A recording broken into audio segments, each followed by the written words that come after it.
Hello and welcome to today's webinar. This is always one of my favorite webinars because it's about love stories. And in the month of February, who doesn't want to talk about love? My name is Felicia Asadu and I'm the Senior Marketing Manager at Cvent in Europe. I've been at Cvent about 4 years, but I'm going to say this is my third webinar of the year. Can you believe it? You're going to be hearing a lot more about that in this webinar. Now, before we get started, a little bit of housekeeping as always. We love our webinars to be interactive and engaging, so please do use the chat functionality to talk to each other and to tell each other, where are you coming from? What do you love about events? To share some of your stories, because we always want to hear from you. If you do want to ask questions, please use the Q&A icon. We will be answering those questions all the way along in the chat. I love how we can type our questions and answers to each other, so do use that. And at the end of this webinar, please take the survey. Come on, we're all event planners and marketers. We all know how important those surveys are because it lets us know if we're doing the right job or not. So please do fill out the survey at the end.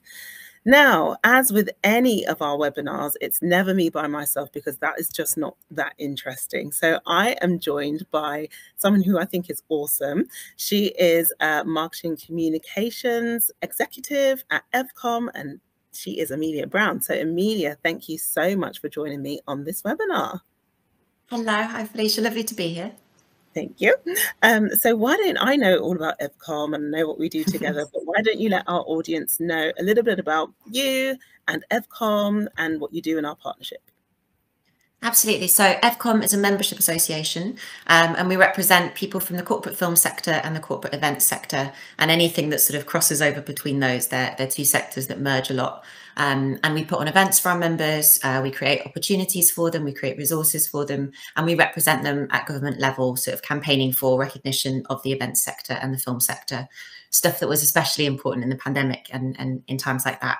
And we've been long-term partners of Cvent for many, many years now, as far as I'm aware, from before I started. So a lovely, lovely long friendship we've had.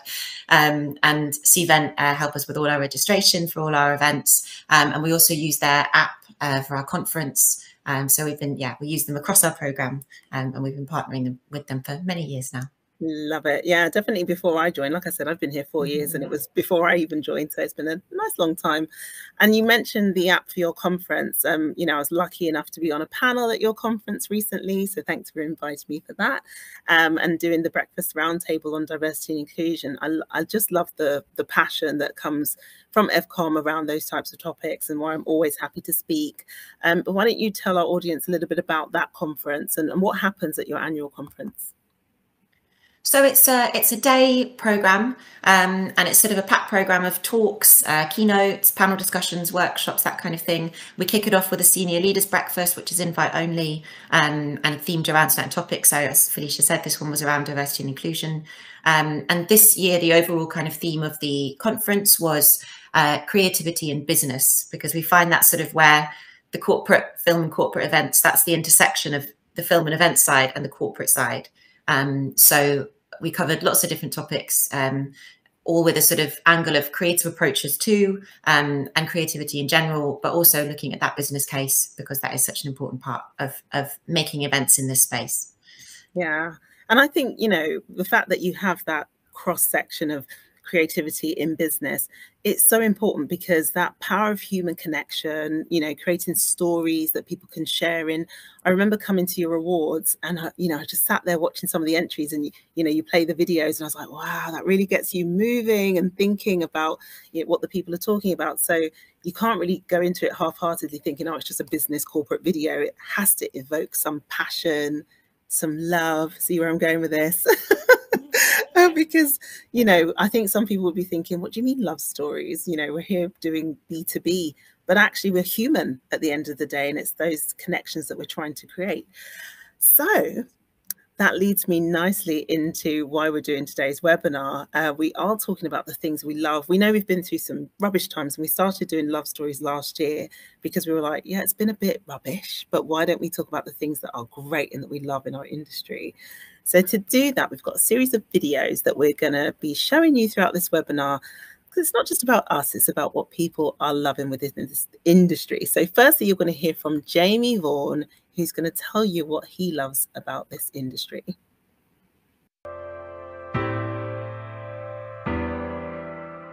I absolutely love in-person events being back. I really enjoy meeting people face to face and having a completely in-person experience. We learn so much more what's happening in the industry and what is driving event technology. Although I am a fan of virtual and there's a very strong place for hybrid, there's nothing quite like face-to-face events. It takes relationships to the next level.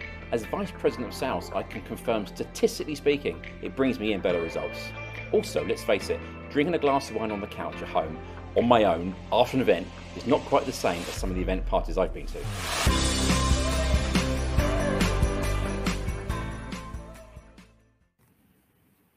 I loved hearing that from Jamie there. And like you said, we've all seen it. It's on the slide. In-person events are back, baby. Like we've heard it 100 times. Yes, yes, yes. But we said in our global trends webinar recently that this year we think is going to be probably the biggest since 2019 because there is no holds bars. There's nothing stopping us from having big in-person events with some virtual elements if we choose to do so.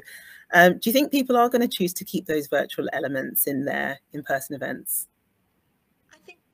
I think there will be some kept. I think there's some really good things about it. It creates a level of flexibility. It means that people don't travel as far. If you're holding something global, actually you can speak to your whole company without getting 55 people on a flight. There's some really good things about it. But I think we all love in-person events, and the reason we're in events is because we love doing them in person. And so I think that there'll definitely be things we'll take from having done virtual and we'll use to keep connecting with people around the world. But I think, yeah, as you say, events are back, and it's very exciting that they are, because I think it is a different way of interacting virtually versus in person. Yeah. And when did you first do your conference when you were there? Not EVCOM, but your first conference with EVCOM? My first conference must have been about 5 years ago. Okay. And we held it in person at the Design Museum. I'd only been there like a month and a half or something. So I was just sort of, sending off joining instructions and writing lists and ticking people off. But it was lovely. It was really lovely to be, I think it was the first kind of big corporate event I've been at as well. So it was really lovely to be there. And see all of the learning and really understand that sort of the creative elements, the business elements, all of the things that come together in this sector, and to see so many people discussing those things, working together, networking. It was a really lovely buzz, I think. Oh, I like that. And 5 years gives you a nice view of what's kind of changed over time. Like it's, like you said, you were just sending joining instructions, and I think that's amazing. Like when we get new people into our industry, them going to events for that first time and seeing all of those connections, I just think is grand. I was going to say, so what do you think has changed from that first in-person experience and what you saw to now, to the conference that you just had? I think, I think events have always been invaluable. Obviously, I'm biased. But I think, if anything, they're even more important now, like especially industry events and things like that, because I think what we've missed with people working from home so much is that kind of ongoing staff development piece, the kind that happens, around as you're making a cup of coffee and you chat to that person, or you hear your boss on the phone to someone and they're dealing with a situation and you go, okay, that's actually a bit of learning that I'm taking in here that's not official, but I'm learning from it. I'm learning just from being around in an office with these people. And that kind of thing is happening less and less because so many people are working from home. And so I think events have this opportunity to actually be a staff development opportunity. It's a space to bring your teams together when they're not often brought together, to make sure you are creating a sense of company culture, something that can get lost if everyone's working from home. And to create learning opportunities to develop your team. So I think we can use them even more intentionally. We can do even more with them in this world where people are often just in their homes so often. I think they become even more important. No, I agree completely. I was saying, if I'd have been kept at home, I don't know if I would have kept my mind, small things that we try and keep hold of. My mind is one of them. But I think, it's not just keeping hold of our mental well-being, but also expanding like our thoughts and what we think could be new and exciting things to do, and that tends to only come through that kind of connection with other people. Yeah, I know exactly what you mean, Amelia, because if I'd have been stuck at home for much longer, I think I would have lost my thought processes. I just wasn't coping so well without that human interaction. But also the events are used to kind of expand your mind and think about what's next and innovation. And I definitely got a lot of that out of the conference, your conference that I just came to. There was a guy there talking about the metaverse, and I thought, oh gosh, yeah, we've heard about the metaverse a little bit. But he made me think of things I hadn't thought of before. Like I was saying, and this is, power of talking to people at the event. I was kind of saying, I don't think I would use the metaverse because I don't have a real business case for it. And then I said, but unless, say, LinkedIn is already a ready-made community, right? And when you share stuff on LinkedIn, I might like and comment and whatnot. So if LinkedIn built a metaverse, I think suddenly I might be like, well, maybe I'll just see Amelia in the metaverse really quickly. Then I'll see you at your conference. Then I'll see you back in the metaverse. Then I'll see you at Connect. So there's those digital moments that aren't just virtual events, but actually there's a way to use both of those like metaversey things plus what we know to be in person. But you don't get that unless you're face to face. We wouldn't have had the conversation. And I'm not thinking about that in my own home about Roblox. So definitely a really good thing. Now, I will mention, I've said, people keep saying meetings, face-to-face is back, face-to-face is back. But like you said earlier, our industry didn't get all the love in the world that it needed during the pandemic. And I think people failed to recognize the impact that meetings and events actually have in business. And I know the Global Meetings Industry Day is coming up on the 30th of March, which is amazing because I was looking at what they do and they showcase the value of meetings, business meetings, trade shows, incentive travel, exhibitions, conferences and conventions. And I saw something on their website that said meetings means events or something like that. And I was like, it's like she means business, we mean business. And I thought, this is awesome. I like the fact it's bringing the community together. What do you think you love most about meeting in person if you had to come up with one thing? I think it's just you just connect so much more with the people that you're speaking to. And I think it's the content itself and connecting with it in that way. But I think it's also the conversations you have around that. The conversations you have whilst you're waiting for that speaker to come on, and the person you speak to next to you says something or goes, oh, that made me think of this, and it sparks something. And whilst you can sort of sometimes get the content from a virtual event, what you don't get is then everyone's collective reaction to it. And that question that someone asks that really sparks something, a little conversation you have, afterwards with the person you're sat next to that changes the way you thought about that, or adds on another perspective. And I think it's just, it's a lovely way to connect, and it makes those relationships a lot stronger, and it's a lot more personal, I think. Yeah, definitely. And as Jamie said in the video, he definitely gets more from a bottom line sales perspective out of all of what you just mentioned than he possibly could digitally. Now, that doesn't mean there isn't, like we've said, a place for digital moments. And I know that we often talk about a total event program at Cvent, which means incorporating what you learned during the pandemic with virtual events, with your in-person events, and then those digital touch points in between. And so we'll often encourage people to think about which of their events, like you said earlier, are going to stay virtual. Maybe your team don't all need to fly in, but then which of them have to be in person, like have to bring those people together. And it's making those decisions on what you're going to do with your total event program rather than looking at it as singular, one event at a time. So last question on this. What do you think are the benefits of some of the other ways of doing events? If it isn't just a conference, what are the benefits of some of the other event types that you run? I've been to a very cool summer networking of yours. It was really cool. Yeah, I think so. We also run award ceremonies, and I think that's such a lovely way to recognize your team, your staff. Again, especially when everyone's working from home, sometimes those sort of recognition pieces happen less because you're not all in the office to go, didn't you see that amazing bit of work someone just did? So I think awards are a really wonderful way to recognize the amazing work people are creating, and the individuals. Often companies get recognized on a list of award, but actually the three people who made that event, the three people who were instrumental in it, their names not necessarily going to be listed. Whereas at an event, you bring them along, you bring your team along, and you say, this is for you, you, and you. And we also do lots of kind of smaller, like campfire events for just sort of 20 people, masterclassy type things. And I think those are really lovely because we'll have a speaker who sort of leads the discussion, but there's also lots of then conversation in the room, conversation that is not taken out of that room, where business leaders can say, how do you deal with that, how do you deal with that? And actually, so often we're put in competition with each other, but I think in those sort of smaller spaces where people are brought together, we go, how can we help each other? And actually, you have a solution to this new business problem that I'm having, and I have a solution to that marketing problem that you're having. Let's share that. Let's all work better together.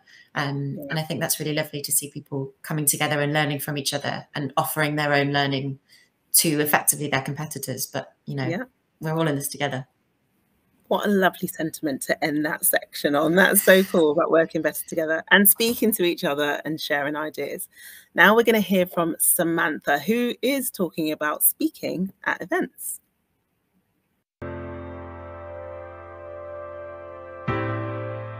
Why do I love speaking at events? Well, I love speaking to the technology because it benefits the events industry. Our products have the power to up-level every event. And I truly believe in our technology and the value it can bring to event planners and marketers. So I love getting out there and informing them on how we can help them on their event journey. Our technology can be applied to different topics such as sustainability, cost savings, and the transition from virtual to the hybrid world. The list is endless. And it's also great for my own professional growth. Getting out there and speaking to a room full of people is no easy task.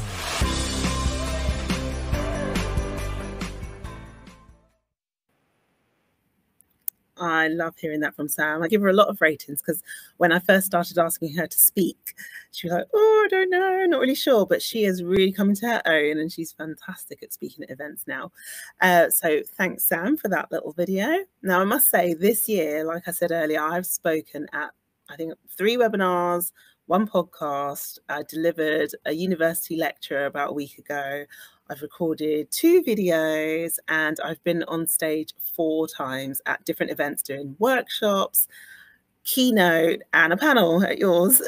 So I would say, I think even though there's only been about 6 real working weeks within this year, I counted up about 11 different proper professional speaking things I've done already.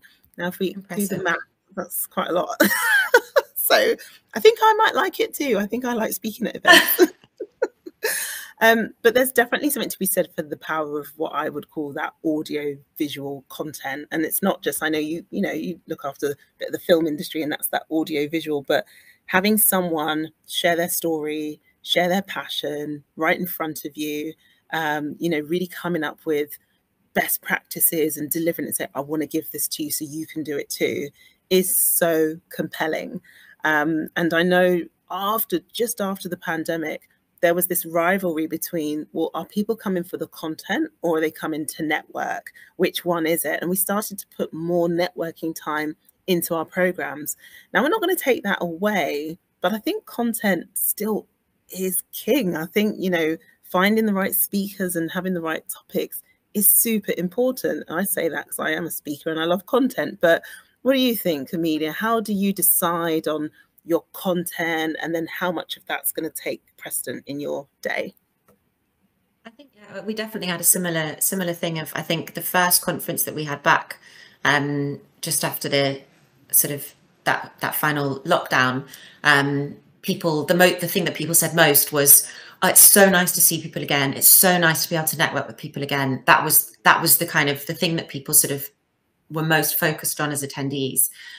This time, the conversation was the content was really great. We loved the content, this speaker, that speaker. So I do think it's, whilst, we made sure our network breaks are like slightly longer than they maybe would have been some years ago. But definitely, I think people's focus is returning to the content because there have been events they can go out to. There's been events they can go and enjoy. And I think for us, the content, when we're sort of putting content together, we're looking at trends in the industry. We're looking at conversations that are happening, conversations we expect to be happening, as much as one can predict that kind of thing. And also we're looking at our members' needs. So, you know, we're trying to understand where they would like to have some learning, where they'd like to have some inspiration. And I think that's also part of it is that I think, yeah, we want to be able to sort of discuss the key issues and learn around things where there's areas of growth. But I think we also want to have things that inspire. So like at the end of our conference this year, we had a showcase of award-winning films and events and then they sort of talked about their processes, how they responded to client briefs. But people really responded to that actually as a sort of moment of inspiration and something to take something from. And as you were saying, like it's getting those ideas, it's seeing the other amazing things that people are making.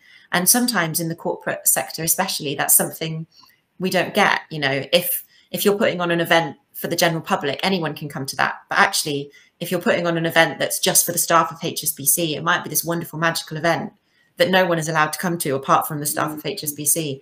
So it's really lovely to, I think, share inspiration and share what people are doing when sometimes events, you know, and sometimes you're not even allowed to talk about them. There are various restrictions and rules around it.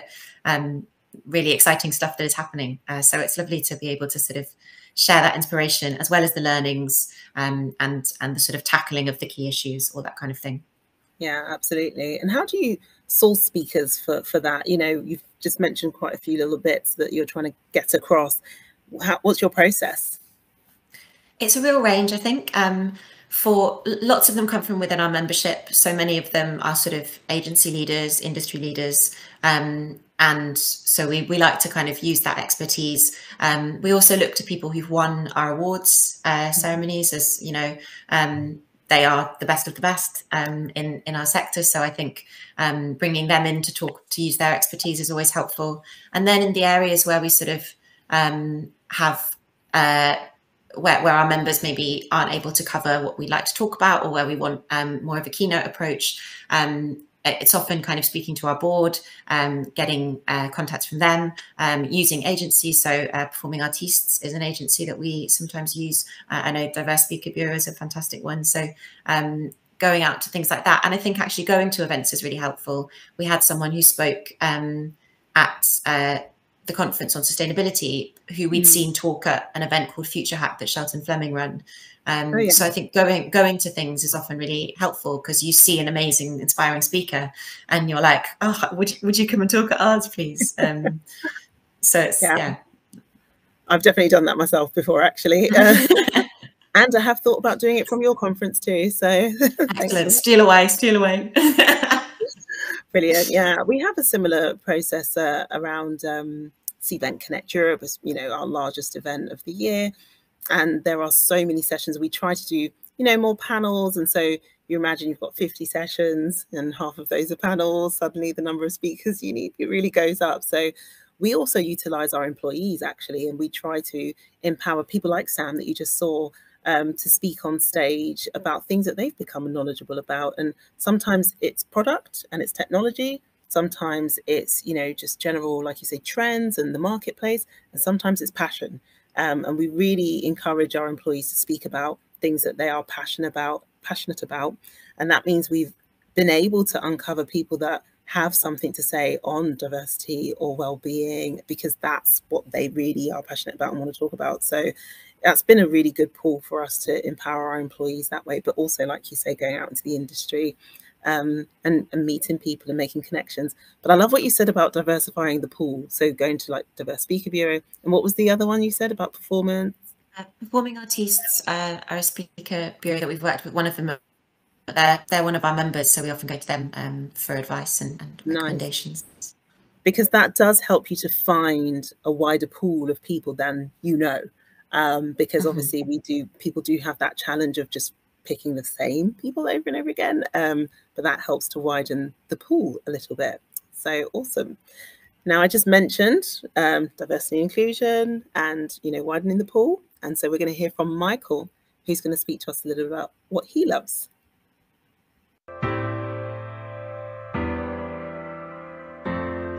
I've been working in the events industry for the last 10 years, and what I love about it is just the diversity and the inclusion that comes with the industry at large. Every day when I come into work, I don't know what's going to be sitting on my desk. I don't know what events are going to be happening, what planners I'm going to be working with, what country that's going to be happening with. And what I also love about when you turn up to the events as well is just the vast array of people, the vast array of opportunities that become available because of that diversity that does come with the industry in itself.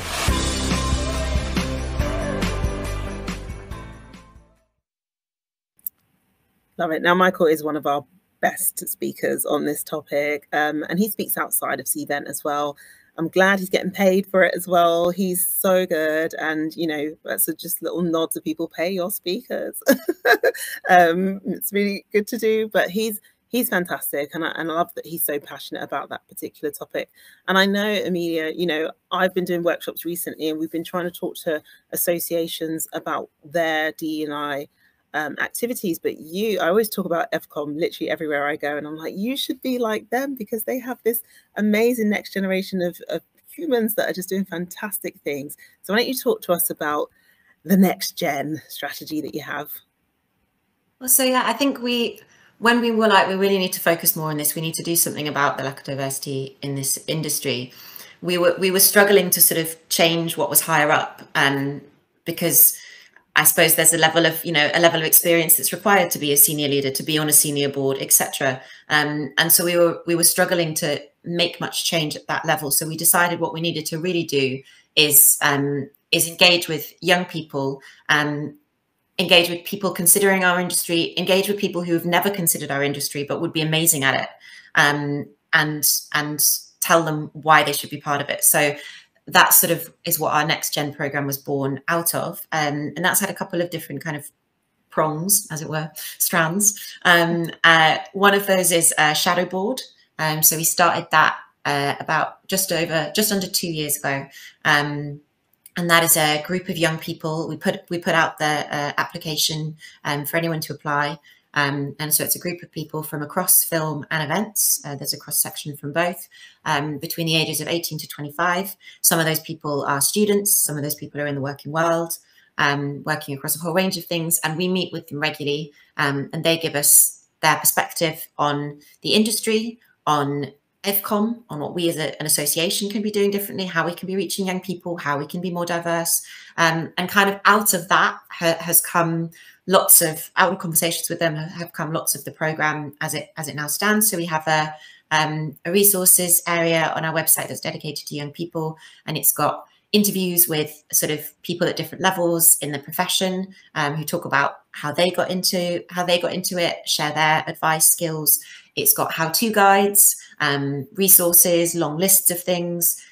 We've also got a membership specifically for young people, and through that, they get a curated newsletter with opportunities and resources in it. They get a listing on our directory alongside kind of event professionals and agencies. So it sort of elevates them, and access to kind of discounted tickets for things like that. We run shadowing days as well. So we organise with our member companies, and we ask them if they can offer a day of shadowing. And we work with a sixth form called Haringey 6 in Tottenham, and they have a brilliant sort of media and various vocational programs. So we get those guys in to come and do shadowing days with some of our member companies. And we sort of the link and the liaison between that, because I think that's often what falls down when people often want to do the shadowing. It's just how do they start it? How do they begin? So we try and offer that. We've had some people in doing work experience as well. So those are just sort of some of the examples of the work we've been trying to do to give young people opportunities. We've also been talking in schools as well quite often. As Felicia said, yeah, going into unis and schools, I think is such a great way, because we often find that people might know about events, but they know about weddings and festivals, and but actually they don't know about corporate events. And events is something that touches events and film, that they have this in common. And, you know, they are something that touch almost every industry. Almost every industry will hold events and will use film. So, you know, you could work in finance, you could work in theatre, you could work in healthcare, you can work across such a wide range and do all sorts of really exciting things. So I think trying to get that message across is also something we've been working on, so that we sort of encourage young people through that way. And the final thing is that we run an award called the Realise Award. We also have one on the film side. And the winner of that gets mentorship for a year with 3 different companies.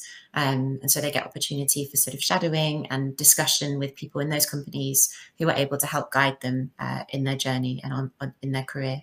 So those are sort of the initiatives that we have in place. It's a ridiculously long list, Amelia. That's so good. It's not just lip service. It's not just, yeah, we've got a board just to look like we're doing good. That's a long list of amazing things. And I think that's why I often talk about it outside of, you know, the normal day-to-day, because it's just so impressive that you've been able to spark up such engagement with this young audience, and that they advise upwards, and then you can help go, you know, that way. It's just so cool. And I think if anyone's watching this and thinking, wow, how do I even get started? I'm sure EVCOM wouldn't mind if you got in touch and thought about maybe becoming a member. Yeah, because I think sharing that knowledge across the industry is what's needed. And sometimes it's what's missing. It's like diversity and inclusion isn't something you need to package and keep to yourself. It isn't something you're going to sell as a product. It's something that we can all share best practices with each other to ensure that we're actually doing the right thing and taking the right steps. So very encouraging, Amelia. Keep going. And if anything I can do to help, let me know. We have gone through a few of the things that people love, just generally speaking, getting in person, diversity and inclusion. Now we're going to get to like the tech. I don't want to put it out there. I'm not trying to sell you anything, but I kind of am, let's be honest. Let's get to the tech. I love technology. I've worked in technology since I was now 20 years old. I'm not going to tell you how old I am now, but I absolutely love what tech empowers people to be able to do. So let's first of all hear from Anna from St. James's Place, talk about the joys of trialing new technology.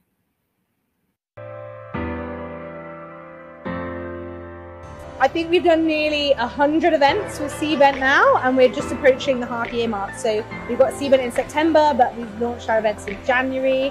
So we're still quite new to C-Vent, and we're learning a lot every day, learning about lots of new features. And at the moment it's really exciting because we're the only division within our company that currently uses C-Vent.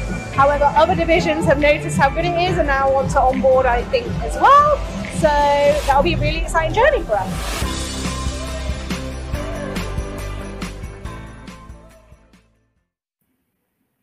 I love the fact that Anna was like, I'm learning every day.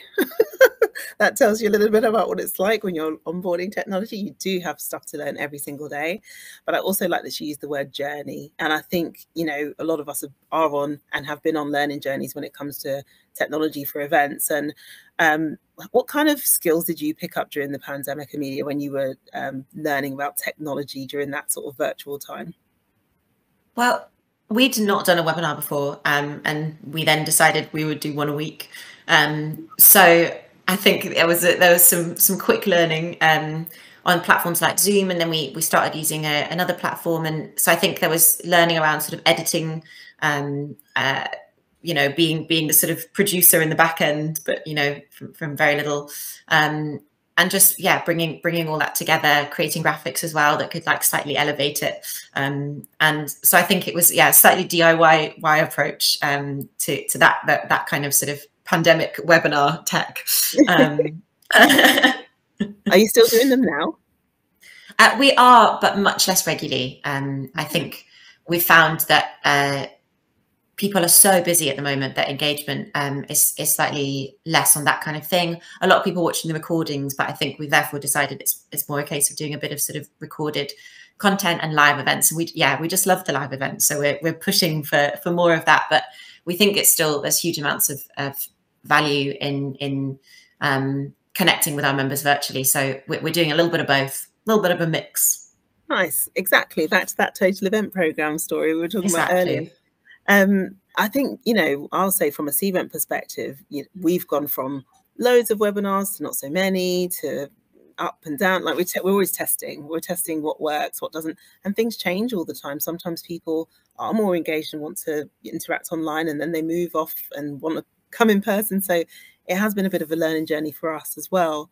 But deeper into the technology, I would say, we had to develop products practically on the fly. We had to completely reshape our business. And one of the sort of benefits of that is we just launched our webinar product as well, but more fully fleshed out than it was before. And what we were doing is we took lots of user feedback. So if they said, I love this, I don't love this, I need this simplified, I wouldn't do that, then we've been able to build and tweak and shape our product to the point where we've now just launched, webinars, and it's coming out properly in Q2 of this year. So excited for that, where people can just set up and go. So there isn't this kind of like long process of talking to a salesperson and I need this. You just need a webinar. It's a quick thing. Just get in the system, set it up yourself and go. So I really love that development, and Cvent's super cool at throwing lots of technology people at things and saying, fix this. So just note for you, I mean, if you ever have any issues with the app, you can always say, I need this fixed, and there'll be somebody ready to what is it? What's your issue? How are you feeling?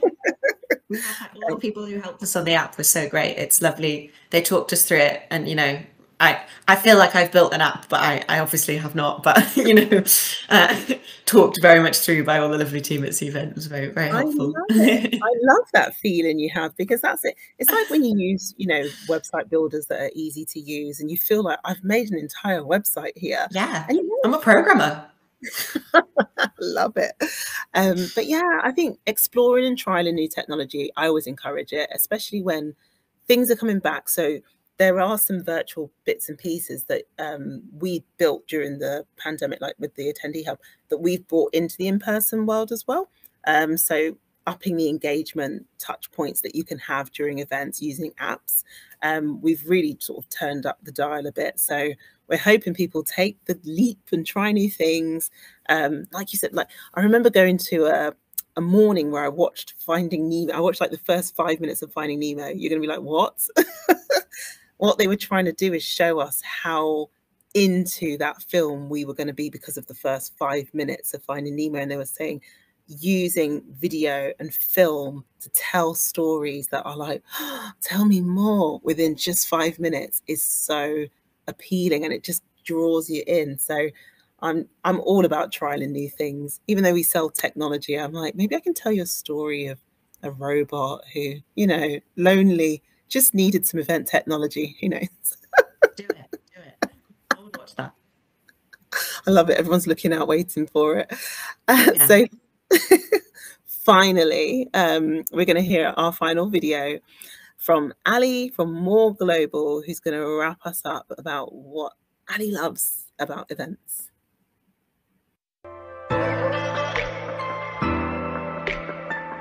I just really like to say that this product has helped. The event management platform has saved my life over the last 15 months. It's become my PA, the person I can rely on, the piece of kit I can rely on to get the job done. We've been under such a lot of pressure, and to have a platform as extensive and as deep as Cvent event management has been just a lifesaver. So I look forward to it helping me more in the future.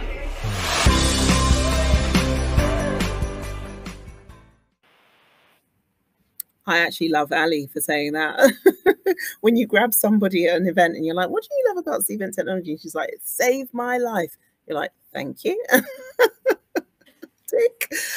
But I think I like the passion with which she said that, because I know that we're not out of the woods. We had the pandemic, now we've got recession, we've got people who are under pressure, lower, staff numbers, they've got lower budgets, and they do need, partners and technology that can help them to feel a little bit saved, a little bit rescued, like they've got some kind of support. And I know, building a membership community, that is what I would guess that's about. It's about having partnerships and people that you can rely on. How do your partners and your members talk to you at EvCom about it's tough times, but, do they have those woe is me moments? They all come together? Yeah, I think definitely. I think it's been a really, really difficult 2 years, and continuing to have things sort of thrown at us by the world and Brexit and cost of living, and we're going to keep seeing that.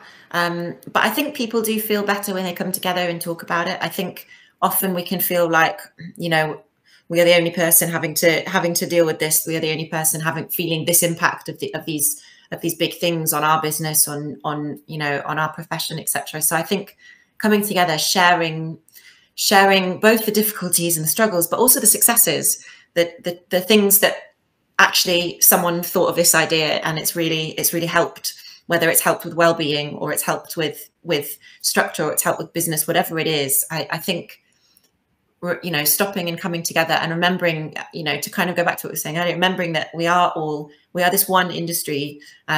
We all share a common goal. We share a common passion. And so it's just reminding ourselves that, you know, we can come together, we can learn from each other, that there is support available within this industry to each other, and not always seeing each other as people who are against each other, who are competing for the same things. That actually there is room for all of this. There is room for everyone, and we need to build a community that has space for everyone. 100%. Like, we couldn't agree more. You know, Cvent sometimes is seen as, you know, you're too big, or, you know, you're off just selling tech, and actually that isn't all we're about. You know, we bring people together. We are enabling other people to bring people together through technology. But also we try and do that with our own events, like a Connect, or even our networkings and our lunch and learns. They're about sharing best practices with people, yes, through technology, but it's really that, you know, lifting up, which we've had to do a lot over the past couple of years anyway. And we've built what we call the marketplace as well, where other technology vendors can integrate with Cvent. So like I just said, you know, some people might use Zoom for their webinars, but we integrate with Zoom. Some people might choose to use some other kind of CRM and, you know, not have all their data in Cvent. Great, integrate that too. Like, you know, we've tried to build a platform where, you know, we really cover most areas, and where we don't, we will integrate with anybody else, because how else do you do your job? There's no way you're going to just choose one thing and use it for everything. So you have to be able to bring things together, and that's definitely our ethos at Cvent too. Community is everything. I always say that. So community, there is no liberation. Oh, viva la community. Yeah, Audre Lorde, isn't it? But thank you so much, Amelia. I love the fact that we're able to collaborate on, you know, Cvent things, FCOM things, and you are a true partner. We work together so well. So I'm encouraging everyone else, find yourself a lovely partner like Amelia, because it works out nicely for you. Partner like Felicia. Oh, thanks, Amelia. So before we go, I'm just going to wrap up by letting you know what our upcoming webinars are going to be all February the 23rd, that's tomorrow. We've got Bark Up the Right Tree, align your event marketing strategy to the right promotional channels. Love that one. On February the 28th, we've got the new kid on the block, the event technologist. On March the 7th, we've got Real Talk, getting buy-in, budget, and executing, can I speak, epic event engagement activations. And on March the 8th, we've got building a more connected event strategy, insights from real marketing and event leaders. That one is not to be missed, definitely. I want to thank you again for joining us, and don't forget to download all the resources available if you need them, and to join us for our next webinars.